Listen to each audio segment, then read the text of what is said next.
Hello, welcome to the Festival of Storytellers. My name is Eleanor Gaccetta, and I am sharing this session with Dr. Joanne White. We are going to share the session and share our experiences and our stories. I would like to thank ReadersMagnet for sponsoring the event, and it's a very unique event because it is the first virtual book fair that focuses on the authors and not on the publishers. We authors are grateful. There are 150 booths at the event stage, at the events that you can visit, and you can also continue to watch the author of the hour. And there will be more today, tomorrow, and the next Friday, Saturday, and Sunday. I would like to ask everyone out there to mute your computer. And if you have any questions for Joanne or I, please send them to the chat box and we'll try to answer them as best we can. I am an author of One Caregiver's Journey. My books, One Caregiver's Journey, which is about when my mother broke her leg at the age of 93. I became her caregiver until she passed away in my home at the age of 102. My second book, which just recently was published, is Generations of Good Food. And it is a compilation of 200 recipes from my mother's family. And with that, I'll turn it over to Dr. Joanne White. Well, thank you, Ellie. It's a pleasure to share the stage with you, and we're going to have some fun. I hope so. So my book that I'm featuring with ReadersMagnet is More Heaven, because every child is special. And this book is really based on a true story, my true story, many, many years ago. And I was saying to Ellie, I'm ancient. So many years ago, many children, I was a special education teacher for a while, but many children and over 1 million children were not allowed in public schools. And many of the schools could say, wait, we can't do anything. We don't know what to do. So there was a government ruling that said, hey, we're paying you for education. You need to figure out a way to really educate these children in some way, shape, or form. And I was hired as the first teacher in the Philadelphia school system to open up the first class in Philadelphia and Pennsylvania. And that first little girl who had autism was sent in a taxi because they were so afraid to put her on the school bus. They didn't know what to expect. Things changed. The next year, we opened up 2 other classes within that school, and things have changed. Although there's still a lot of work to be done for children, for parents and families, and also for getting to a place of acceptance for differences, whether it's autism or race or nationality or religion, whatever it is. It's important to be able to embrace all of us. We learn so much and we grow so beautifully from those experiences. And one of the experiences we're going to talk about, both Ellie and I, is this journey of Charles Lewis Anthony, named Ray. Unfortunately, he wasn't able to be with us today, but we want to really share a little bit of his legacy in his book that's called Let Me Tell You How I Got Saved. His book, and he is really based on his true story when he was living in an area where there are lots of gangs, and he joined a gang and got into drugs and got into really messing himself up in a lot of different ways. And then, which is revealed in this book, he did a turnaround and he turned his life around and he found God and he was able to shift. He got out of the gang. And this book is a way to really help people recognize too that you can change, you can transform, even if you've come from bad experiences, even if you've done things that you're not proud of, even if you've been in jail, or you've been on drugs, or you've been in gangs, or whatever it is that you feel, okay, it's time to do something different, you have the opportunity, have the faith, have the courage, and the wherewithal to be able to do that, because you can be saved and really feel good about yourself, and also teach other people like Charles Lewis Anthony is and has. So we thank Charles for his book and his contribution to other people, and for helping other people recognize that they can, like he, have second chances. And, I will just add to that, that he feels that he is actually the true living witness of how God reversed his life. And he tells us that there's a better way in a life and other options besides the gang lifestyles in Los Angeles, where he grew up, and where the way he refers to it as where the way of the transgressor is hard. And that's pretty profound. And we're sorry he couldn't be with us today to really share all of his story and what has happened to him along the way. Yeah, because I think it's a powerful story, and it's a story of redemption, like we've been Absolutely. talking about. And again, it's so important to recognize that you have the ability, wherever you are, whoever's listening, to really be able to make those changes, whatever it is, and to feel good about it, and to feel good about who you are. And it really is important to feel good about yourself. I agree. I agree. So Ellie, I am so glad that you and I are together, because I love your books. And I said to you earlier, I want to buy the cookbook because I love eating. Mm, don't we all? But the other book is beautiful, the caregiver's journey, because it's not easy to be a caregiver. And you actually left your job, took Yes, your mother into your home, and your whole life, your changed. entire life was shifted. Yes. So tell our listeners, or our audience, a little bit about that experience, please. Well, my mother fell and broke her hip when we were at my brother's house having dinner. Um, and sometimes your life can change in the blink of an eye, as mine did, or it can change over a long period of time if there's an illness or aging. But about 18 months after she broke her hip, she had a mild stroke. And I began maintaining a journal of the changes we were both going through as a way to handle my own stress. I would write of the various things that were occurring every day and how I navigated the many, many changes and the challenges. Actually, one caregiver's journey was written over the full 9.5 year period. So it's basically a snapshot into the realities, for sure, the realities, the changes, and the challenges of being a caregiver. Now, my mother was just a docile, gentle soul. She really was. She was compassionate, and she had a very loving nature. Um, and faith and family are the cornerstone of her legacy. I would have to tell you that. She was vibrant. She was driving into her 90s and was driving my brother crazy that she was driving into her 90s. But she would cook and she would bake, and she loved to crochet, and she loved to go out and sit on our patio. And she loved having those grandchildren and great grandkids around. And as she and my father's siblings passed away, she became the matriarch of the family.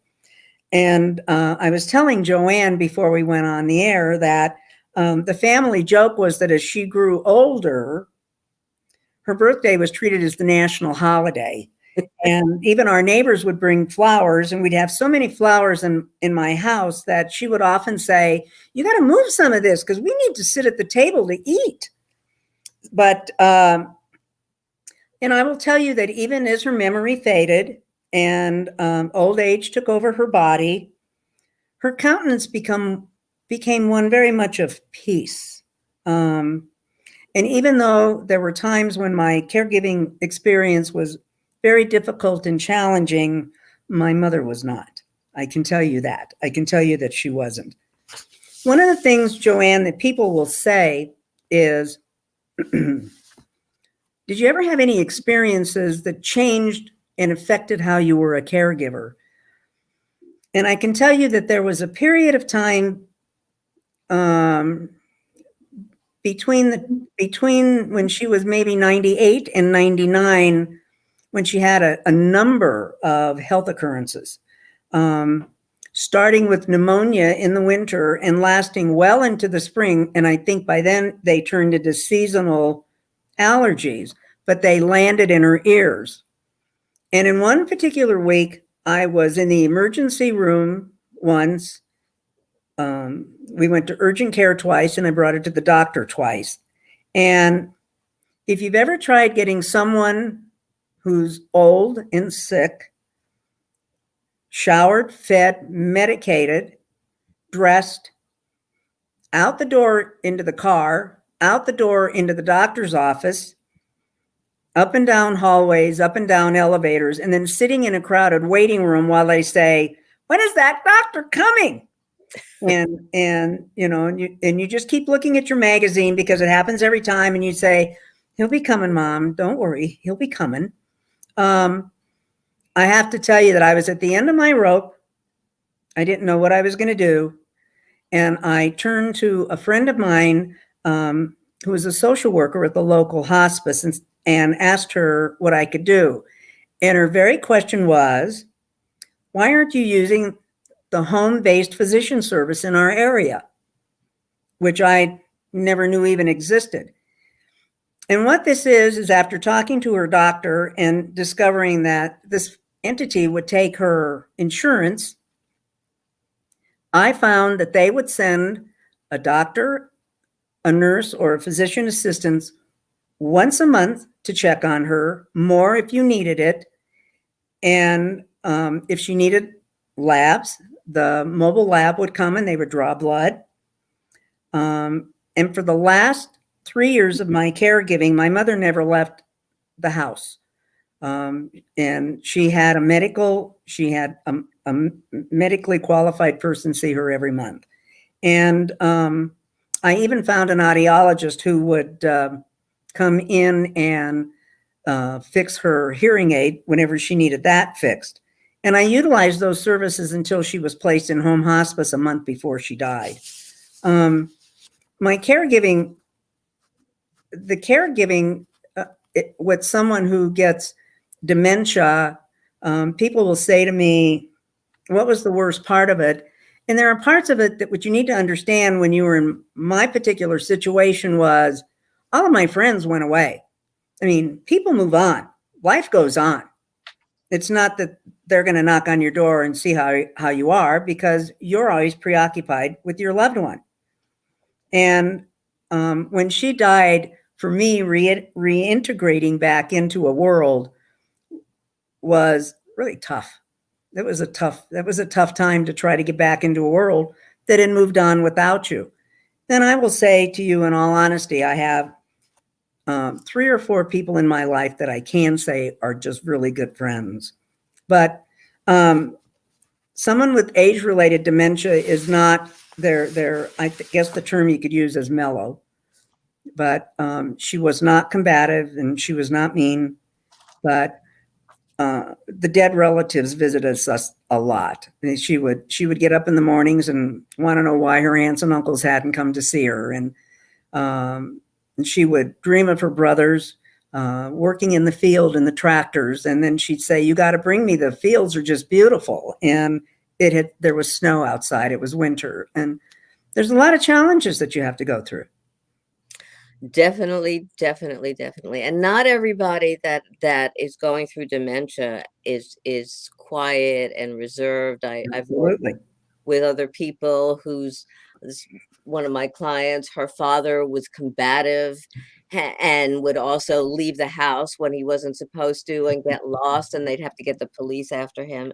And you and I were talking earlier, Ellie, because my mother had dementia too. I mean, she wasn't living with me, and you were incredible to be able to do that. And it's very isolating, like you say. No, very. But Yes. we moved my mom to Jersey, where I am, so that she could be close to me. And that was pretty much my, I was working, but that was pretty much my life. And that becomes your life. It does. And it's very difficult to, my mother was very powerful. But when she started to have dementia, I remember taking her to the doctor and she'd go, "Yes, doctor. Yes, doctor." She'd become so submissive. It's like, wait, where's my mother? Who used to be able to race, What so happened to this person? yeah, it was very, very different. But what I remember, which is beautiful, is that I feel blessed that I had that opportunity Oh, to, absolutely. because even though I had doubts, and even though I was tired, and even though I was in pain, and even though sometimes I'd go to the movie theater late at night and sit And in all the cry. way in the back row and just like would be Cry. down right, exactly. Sob. Exactly. And nobody would know that but you and me, Right. right? And but those moments are irreplaceable, and that was such a blessing, And truly. how many times I would say, where is this God of mercy? But um, I guess we found him, Joanne. Yes, we did. And somebody else is talking about, I can relate. I'm looking after an elderly friend who's developing dementia. She, however, does not have a calm, peaceful personality. That's It's true, tough. like I said, not everybody does. Now, I remember a story one day, and this is a little now we moved my mother really like very close, with a few blocks, whatever, an independent facility until it was time that she couldn't be there anymore. And she had her meals, and I would take her out like very often, every week, a few times. And one day I called up, it was lunchtime, and I said, "Mom, what are you doing?" I was going to leave a message. "What are you doing? What happened to lunch?" She said, "I can't find my teeth." I said, well, I'll be right over." So she was very self-conscious. She didn't want to go to lunch, Ellie, because she didn't have her teeth in. Okay, so I go inside her apartment and I just walk right under, and there are her teeth under the bed. I give her her teeth and I take her out to lunch. How funny. Grace, it is difficult when you're dealing with someone who does not have a calm and peaceful personality. It might have been the game changer for me for having my mother at home, but my mother was just, she sang all day in Italian, and we soon came to realize that through her singing was really how she was trying to say her prayers. But she would sing at the top of her voice, and then she'd and even during the baseball games, because she loved to watch baseball in the summer, when they'd have the seventh inning stretch, and they'd start singing "Take Me Out to the Ball Game," she'd sing her little Italian song. And speaking of, and I think that's beautiful. Did you sing with her? Occasionally, but she poor little thing at 102. She sounded like a little old frog, but you know what? It was okay. It's amazing. We're going to get to that age in a minute. I just want to get back to Grace.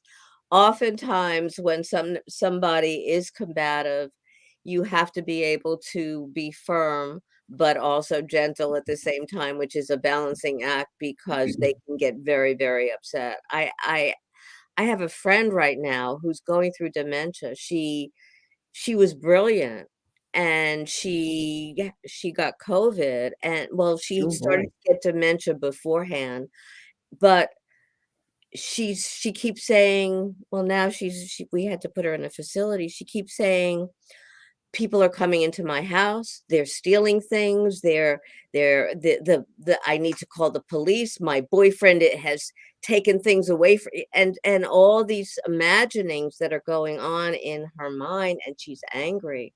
So it's a precarious situation, and you may need support. I mean, Ellie, you talked about being able to get some support for you and your mom, and sometimes there's more out there, especially somebody that can help calm the situation. Well, but as time went along, my support system kind of fell away because then my mother started to develop issues and my brother had problems taking care of her.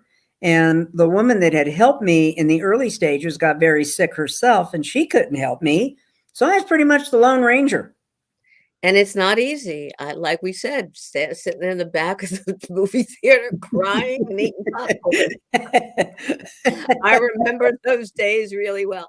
Plus, I had a lot of pain. I don't know why, but I took it into my body. And so Wow. I was feeling a lot of pain and I was working at the same time. But I didn't have that. Uh, After she passed away, it became apparent to me that I really didn't have to cook 3 meals a day. And I can tell you the first time I went out to a restaurant to eat after she passed away, it had been probably 11 years, maybe, since I'd been in a restaurant. wow. And my first question was, when did a salad cost $9? I remember taking my mother to a movie. What? What did they say? What, Mom? Even with even with the Earphones. earphones that she would still, what happened? What did they say? But she loved going to she loved going out. She loved going out to lunch and to dinner, but she only ordered one mainstay, which was pasta. That's, whether it was breakfast, lunch, or dinner, She had pasta? well, they couldn't serve it for breakfast, but Way after my own heart. Well, when I would take my mother to the grocery store, um, when she could still go, she used to love to do that. She would say, "You're not going to buy any apples. They're $1.69 a pound." And I would look at her and I'd say, "You eat one every day. I buy apples every day. I pay $1.69 a pound for them." and you eat them. Yeah, and she loved them. Well, I don't have to eat apples; they're too expensive. So, when people will say to me, "How did you do it for 9.5 years?" Truly, there are times that I say I don't know, but as I say in my book, every night there's something you can at least reflect back on that will make you smile and will make you happy. And my caregiving, frankly, has been what has saved me during the pandemic of being alone and isolated and under stay-at-home rules and lockdown and locked out because I'm used to living alone. And I guess maybe it prepared me.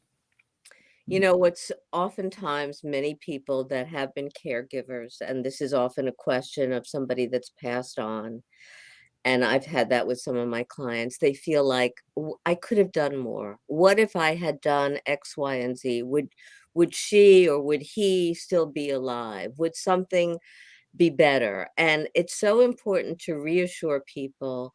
And I'm saying that to a client right now. You have to recognize that you did the best that you could. Was it perfect? We're far from perfect. I always say we're perfectly imperfect or imperfectly perfect, however you want to look at it. Excuse me. But you can't walk around holding on to guilt. You did the best that you could, and that's so important. I have a story that's important. There were two people, one of my clients whose father was dying, and he was not very religious, and he was terrified, and he didn't want his children to ever leave his side, and he put them through such trauma because he was nervous about dying and nervous about being alone, and and frantic. He didn't have any sense of peace. And then there was another client that I had, and her mother was near death, and she brought her and her siblings together, and she said to them, "I've had a beautiful life. I have beautiful children, beautiful grandchildren. I'm blessed to have had this life." I'm going to cry in a minute.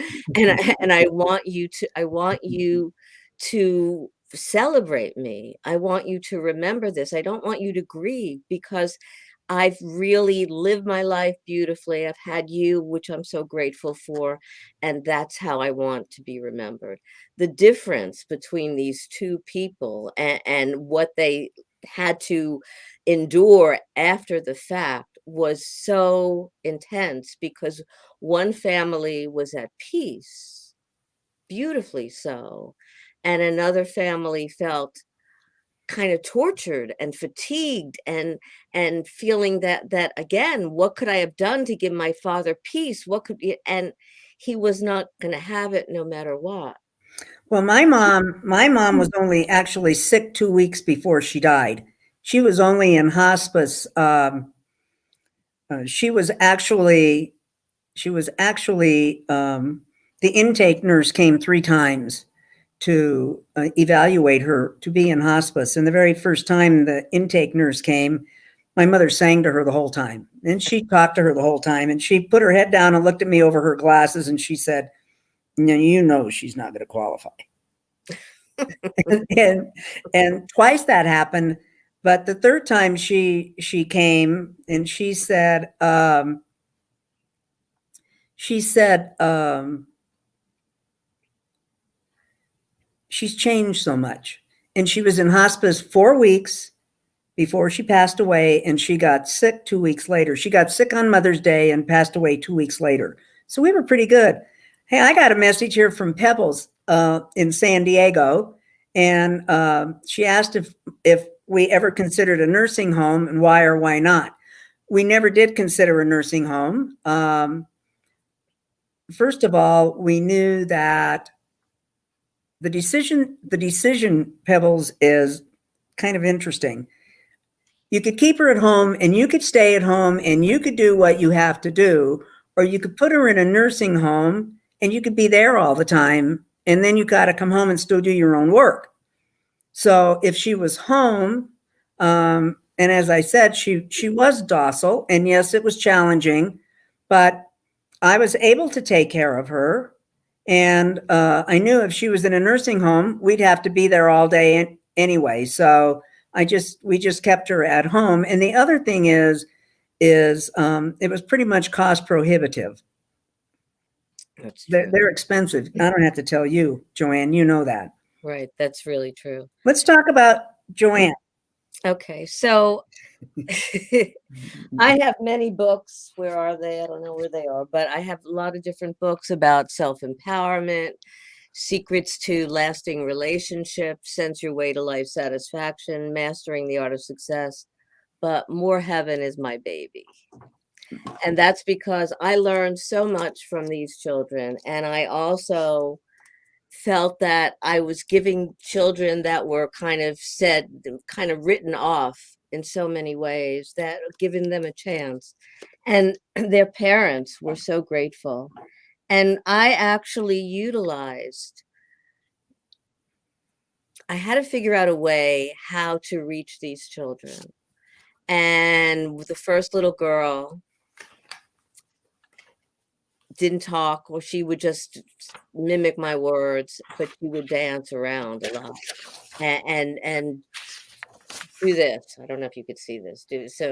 And sometimes I would actually, when I was home, just try to see what this felt like, because it's calming. Try it sometime. It actually would calm me. But I found that by utilizing movement, now this is a time that they weren't doing movement therapy and they weren't doing play therapy. It just began. But I just decided to use a lot of unconventional means, as well as academics, to be able to reach these kids. And initially, she wouldn't look at me, she wouldn't communicate with me, she just wanted to be in her own world. And by dancing and moving together, she finally started to relate to me. She started to communicate, and she was brilliant. You and I talked about that earlier, about some autistic children and autistic savants Yes, who we have did. so many abilities and really far beyond what our expectations are, or what our knowledge is. And once she started to learn, she would write things. She wanted to know everything about anything and everything, and she was so gifted, and it was a blessing. It really was a blessing. And imagine for a moment being a parent told by the school district, I'm sorry, your kid doesn't belong here. And many parents at that time, even their doctors, would say, well, maybe institution is the answer. Maybe that's the way to, and that wasn't the way, because I want to go back to Charles a minute, because we have to be able to recognize that each one of us has potential. And sometimes it's not brought out, sometimes it's not visible, but that doesn't mean it's not there. And I think it behooves us, whether we're a caregiver or a parent or a teacher or a colleague or a friend, to be able to access the best in each of us. Because when we do, we see them flourish, and we learn from it, and we grow, and we flourish too. And to me, it's a beautiful thing. So I actually feel very blessed that I had this opportunity. I was afraid, but I just want to tell you one story, because I was actually going to go into English literature, but there was a camp program even before I was teaching, and the head of the camp decided to open up a program for children with special needs. And I was asked if, and I was probably like 17 at the time, and I was asked, well, do you want to be a counselor? I said, of these kids. And I thought, oh, sure, why not? Right. But I was terrified. First, there was a boy that used to grunt on the bus, and he was scary. But then there was one little girl. She was an anoretic. She had bites all over her arms from biting herself. She had sores in her mouth. Nobody wanted to go near her, Ellie, because she smelled and she didn't look good, and she was just really in her own world. And I found a way. I would massage her. I would actually massage her cheeks. I mean, all this was like intuitive, which would stop her from biting. I would start singing with her, and suddenly she started to blossom. And I thought, wow. And Oh, that's when I changed my profession, and I went into teaching, because I thought, again, these people are beautiful, and but here's this little girl, nobody wanted to be near her. They just, including the counselors.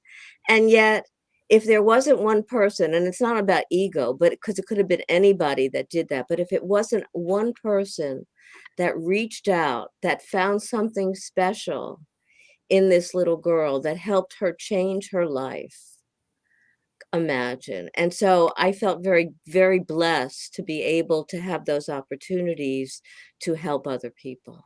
well, you know what? It's interesting you talk about institutionalizing these young children, because when I was my career, by the way, has been mostly through the human services areas, the social services, human services. But when they closed down that wing of the Colorado Mental Health Institute, where they took care of people, were immediately saying, well, what's going to happen to these kids? They're going to go on the street. They're going to go on the street. Nobody's going to take care of them. What's going to happen to them? And they started rehabilitating them, and they started programs. And you know what? They were able to mainstream, and they were able to have lives, many of them married, they had families. It just doesn't make, I mean, it's it's a waste of a life that could be saved. And it's about giving people chances, like The Carl would opportunities, say, absolutely. chances and opportunities to be able to, whether it's redeem oneself or access gifts that they didn't know they had, or be able to do things that nobody thought was possible or conceivable, and here it is. Now, I used to teach as an adjunct at Temple University, and one of the classes was a special education class for graduate students. And what I did the very first day, because it was very diverse, I would go around and ask why they were in this class, and what about their background or their experience brought them here. There was one little girl, she was she's getting her master's. Hello, we're ancient, right? And Yeah, yeah. she said when she was in high school, and actually when she was in middle school, she was placed in a special needs class because they didn't understand how to educate her. They found out that because she couldn't read, they found out that they all she needed was special glasses. Could you imagine that? They had special glasses that finally, when she was able to put these glasses on with special coloring, she was able to read.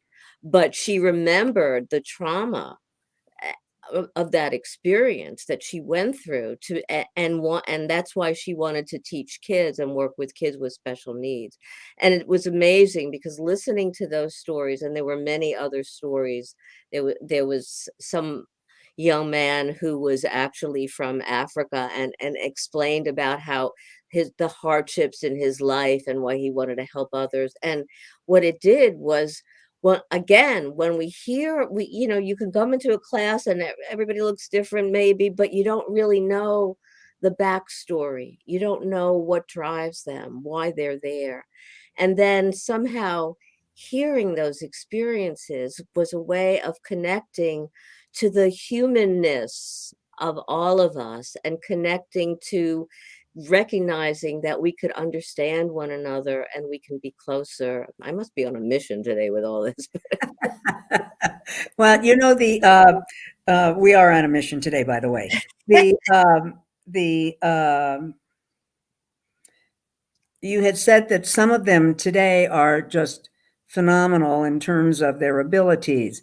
And you and I were talking earlier about a recent story that was on, I believe it was 60 Minutes, where they interviewed a whole number of parents of children with autism, and how the big corporations are picking them up to do tasks that are repetitive, but they can put on a pair of headphones and they can look at number after number after number after number on a computer, and they can determine where something is wrong. And they're they're making money, they're mainstreaming, they get on the bus, they go to work, they come home, they're happy. They have a purpose in life. And I have a niece who has worked with developmentally disabled kids, and she would teach them just very minor kinds of things. And organizations like restaurants are hiring them to do things like fill the salt and pepper shakers, and put the utensils in the napkins and roll them up, and so that when customers come in, they can have stuff. ARC and Goodwill, well, you probably know this because you've worked with Goodwill a lot. But Goodwill, they bring them into pair shoes, and they're things that people who are not autistic or are not developmentally disabled, they get a purpose. It's a purpose for them. They can do that. They don't care if they sit all day and match shoes or fill. But I want to counter that a little bit, All righty. because I don't want us to generalize, because there are many autistic youngsters and young adults who Disney actually has hired some to be filmmakers, and they're working on cartoons. So it's not always the rote kind of things. Sometimes it's about being able to see things that we don't see, to have an ability. Like I was telling you earlier, one of my former clients, her young adult son had autism, and he was able to put things together in a way. I mean, and he didn't study, he didn't have to read directions. He actually built her a computer. And there was someone else who was in one of my classes, and this boy would be able to know and memorize. He knew every street. He knew exactly how to get from A to Z. And so the mind was brilliant in so many ways, and not necessarily rote. Some people who are developmentally disabled, I agree that, some of those rote tasks really are wonderful, and they're doing it with finesse, and they're, like you said, Ellie, they're making money, and they're feeling good, and they're independent, and they're leading beautiful lives. But let's not generalize, because there are so many differences, just like all of us have, and that's important. Joanne, what do you since this is your life work, what do you think still needs to be done in these areas? It's interesting. I was on a radio show a couple of years ago, and there was an area actually in California. A family was living in a house, and they had an autistic son. And many of the people in the neighborhood were very much against the family, because they felt that it was bringing the finances down, The property values. thank you, and they gave this family a really hard time, and the family eventually moved. So we don't know.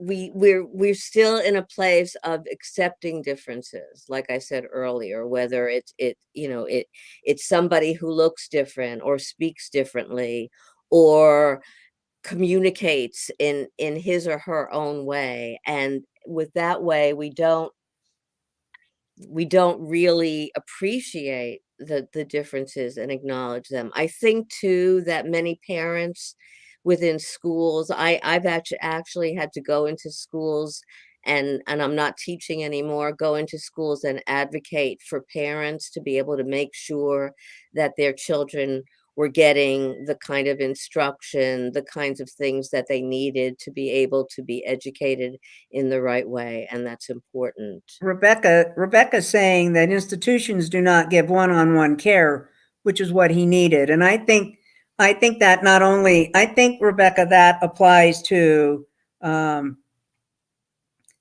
entire spectrum, whether you're talking about kids, whether you're talking about caregiving, whether you're talking about, you have to make some decisions along the way. And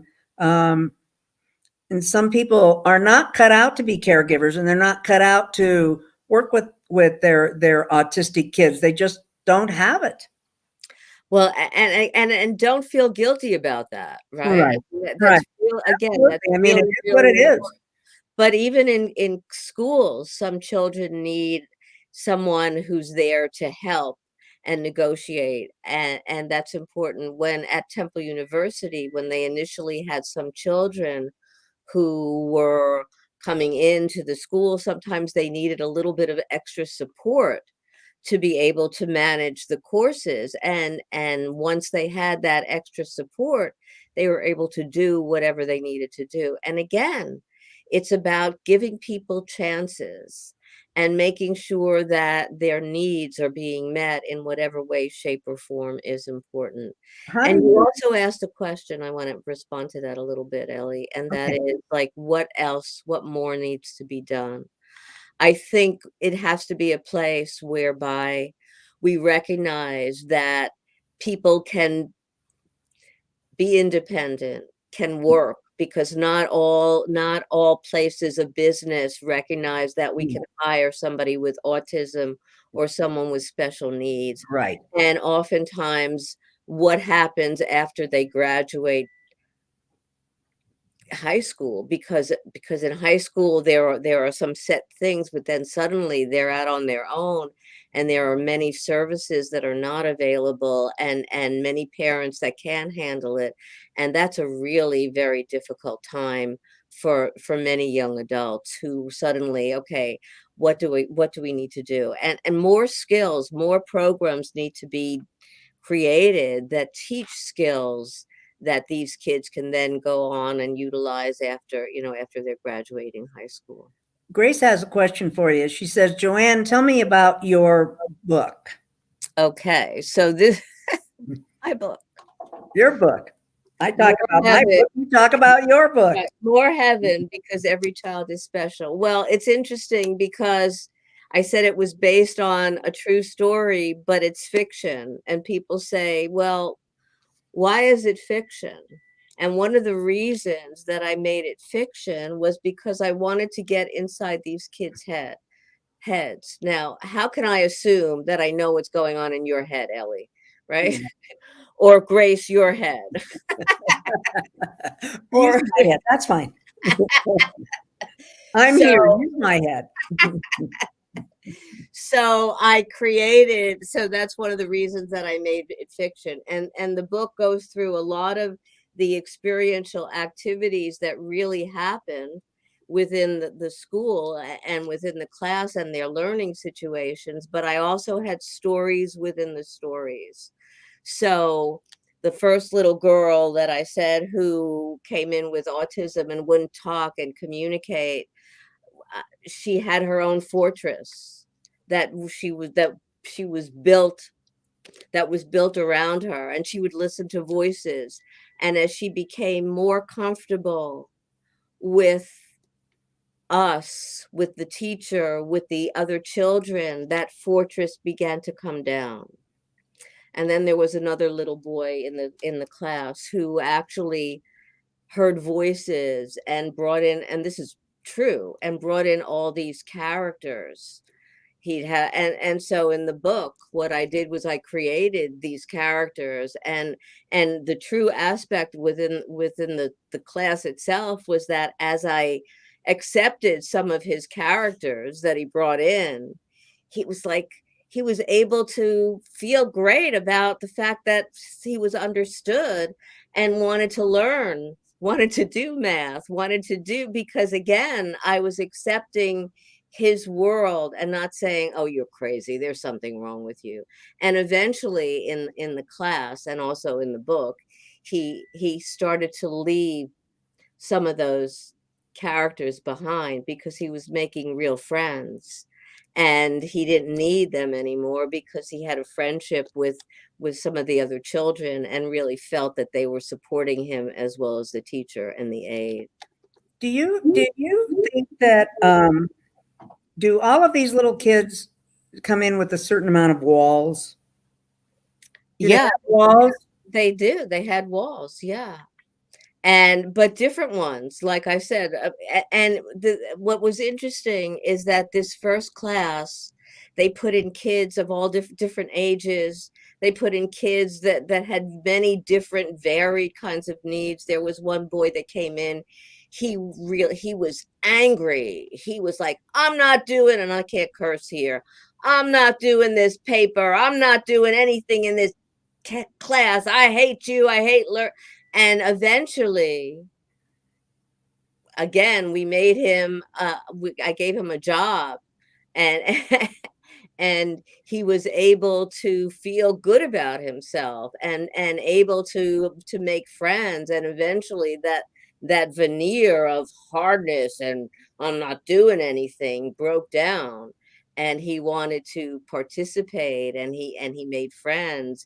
And there was a little boy that came in very late in the classroom, and this boy actually didn't talk a lot and had lead poisoning. And it's not in the book, but I literally, when this kid came in, I had to hold this kid in my lap. He would cry and cry and cry. Other teachers would come in and say, where's the baby? Is there a baby? That wasn't a baby. But he didn't have very many skills. And so this boy that was so tough and I'm hurting, he took a liking to this kid and helped us help him. So it was a very beautiful, I feel like, I feel very blessed that I had this opportunity. And the kid that had all these imaginary friends, he was funny. He made me laugh, not only at myself, but be able to see the joy in so many things. And he broke down our walls. So, Joanne, look at the message we have from Pebbles.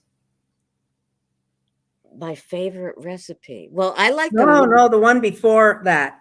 Riza, I know Riza. Riza works for Reader's Magnet. from Pebbles that Pebbles loves our dedicated hour of listening to the two of us, getting to know who we are and who you are via this platform of the Festival of Storytellers. And thank you for thinking we're both awesome. Oh, thank you. We love it. That's so heartwarming. And Riza, my second book, yes, Generation of Good Food. What is my recipe, my favorite recipe? I would have to tell you that one of my favorite recipes in the book is pasta with peas and hamburger. And that's because it was our 4th of July dish. It was the dish that we would have family picnics on the 4th of July, and my mother would always make an enormous platter of pasta with the peas and hamburger because, well, you could leave it out. It didn't have to be refrigerated, and they would eat it all afternoon. If they had beer and watermelon, they'd always have some pasta with peas and hamburger. I love it. That sounds delicious, by the way. Oh, it is delicious. Well, but I've never thought about peas and pasta together. Oh my God, peas and pasta is wonderful. Well, I'm going to check that out because you do. And now, Rita, I will tell you that I have a chocolate chip cookie in there. I have all kinds of chocolate chip cookies, as you all well know. But one of them is called John's Chocolate Chip, and that's because we know John likes chewy chocolate chips. And so when he asked me to bake him some chewy chocolate chip cookies, I had to go hunting for a recipe. And what makes a chocolate chip cookie chewy is you put an extra egg yolk in it. That's it? That's it. You do your recipe and you put an extra egg yolk in it, and you take them out still when they look like they're not quite cooked, and then they finish cooking and you got your chewy chocolate chips. I love piece of cake. I love chocolate chip cookie. I love cookies, but chocolate chip cookies, there's something about chocolate. Only the ones that can be eaten hot out of the oven. So I have many books that I've co-authored: The Teen Handbook for Self-Confidence, Mastering the Art of Success. Which you seem to have done pretty well. What's that? You seem to have done that pretty well. But Mastering the Art of Success? Sometimes. Yes. I have to tell you something that I shared with Ellie a little bit earlier. A few years ago, I fell down a flight of stairs. There's a book there, folks, but it's not. And I was telling Ellie, it's not.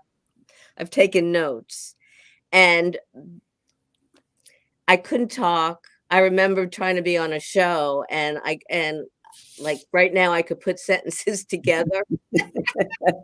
But it was a good thing that the show was going to be pre-recorded, because I'd start off and I'd start in the middle of a sentence and I couldn't finish the sentence. So I wasn't able to do that for a while. I just feel very grateful that I'm alive, that you and I can laugh, that I could put sentences together, that my brain is working, that I can walk.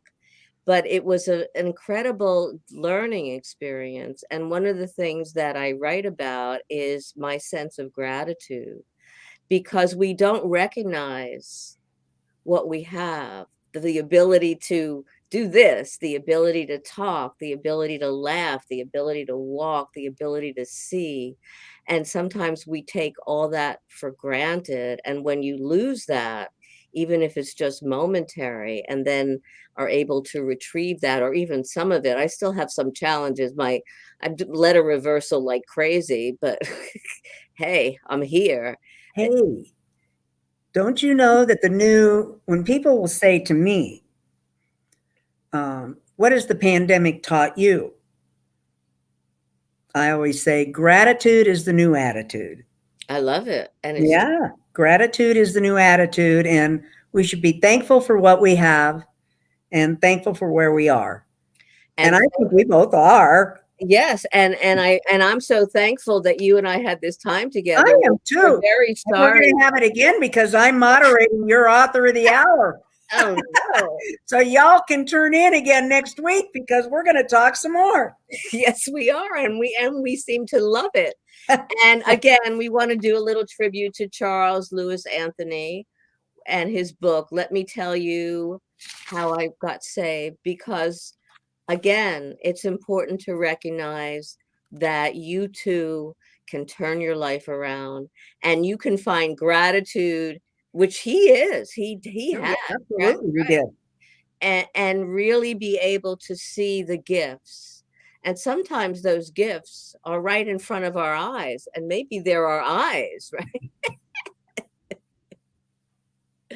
So you want to sum everything up, Ellie?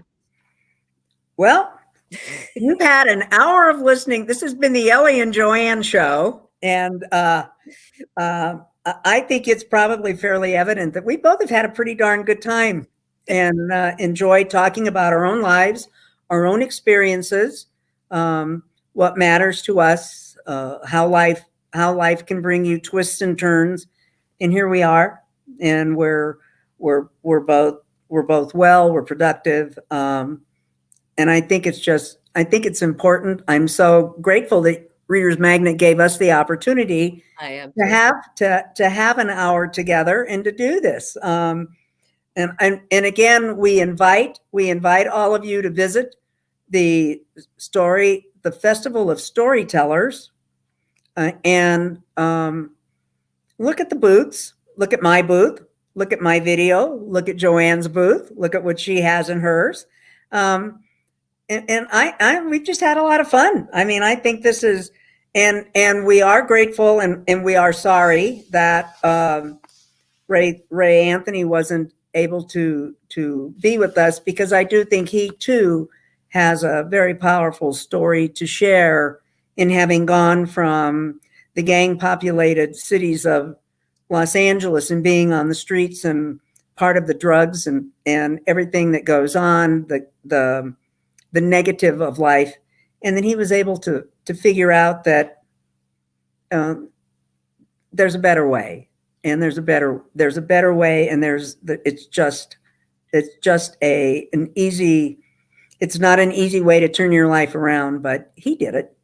And I think hopefully everybody can do it. I've enjoyed this immensely, Joanne. Ellie, so have I. Thank you for who you are, and thank you, Readers Magnet. You all are beautiful, and you've worked so very hard, and we are blessed. We are blessed, and I'm sure you know what? Let's give a shout out. Let's give it a shout out to our author relations officers who have worked 12 to 14 hours for the last 2.5 months trying to put all of this stuff together.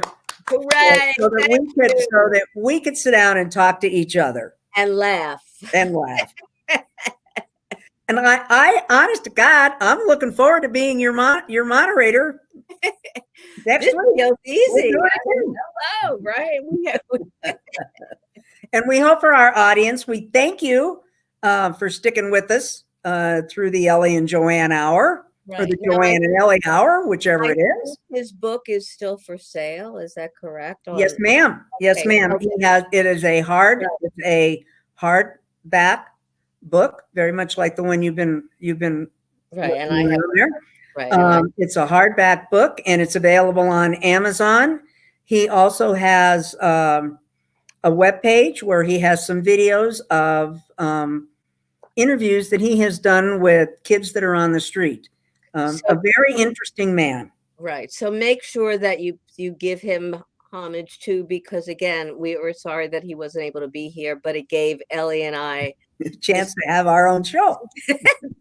this fun opportunity, and we hope you enjoyed it as much as we did, because you never know, right? And here's another thing. I mean, we were very much programmed for something else today, and life changed, and we had to step up to the plate, and we didn't know what the plate was going to look like, whether it had pasta and peas. And we got our own peas and hamburger. Thank you very much. God bless. God bless. Thank you. And everyone, have a blessed day. Stay safe. As our arrows say, bye for now. Take care.